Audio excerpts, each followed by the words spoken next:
एका गावात राघव नावाचा अतिशय श्रीमंत व्यापारी होता. मोठा बंगला, गाड्या, नोकर चाकर सगळं काही होतं. पण एक गोष्ट मात्र नव्हती, मनशांती. एके दिवशी त्याने जाहीर केलं, जो मला खरं सुख काय असतं हे शिकवेल त्याला मी 10 लाख रुपये देईन.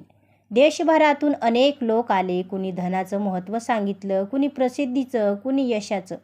पण राघवला कोणाचंही उत्तर पटेना. काही दिवसांनी एक साधा वृद्ध त्याच्या घरी आला. वृद्ध म्हणाला, मी तुला उत्तर देईन, पण आधी माझ्यासोबत एक दिवस घालव. दुसऱ्या दिवशी दोघे गावभर फिरले. वृद्ध जिथे जाई तिथे लोक त्याला हसून भेटत, पाणी देत, प्रेमाने बोलत. राघवला आश्चर्य वाटलं. संध्याकाळी त्याने विचारलं, तुझ्याकडे पैसा नाही, मोठं घर नाही, तरी लोक तुझ्यावर इतकं प्रेम का करतात? वृद्ध शांतपणे हसला आणि म्हणाला, कारण मी आयुष्यभर पैसा कमावला नाही, माणसं कमावली. हे ऐकून राघव गप्प झाला. वृद्ध पुढे म्हणाला, तू बँकेत करोडो रुपये ठेवलेस, पण कुणाच्या हृदयात जागा ठेवली नाहीस.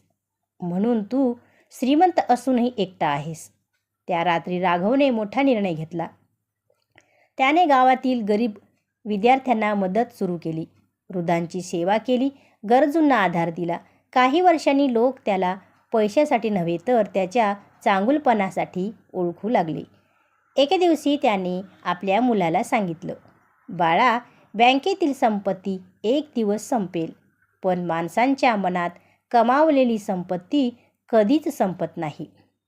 बोध: पैसा माणसाला श्रीमंत बनवतो, पण चांगुलपणा माणसाला अमर बनवतो. तर मित्रांनो, ही गोष्ट तुम्हाला नक्की आवडली असेल. धन्यवाद.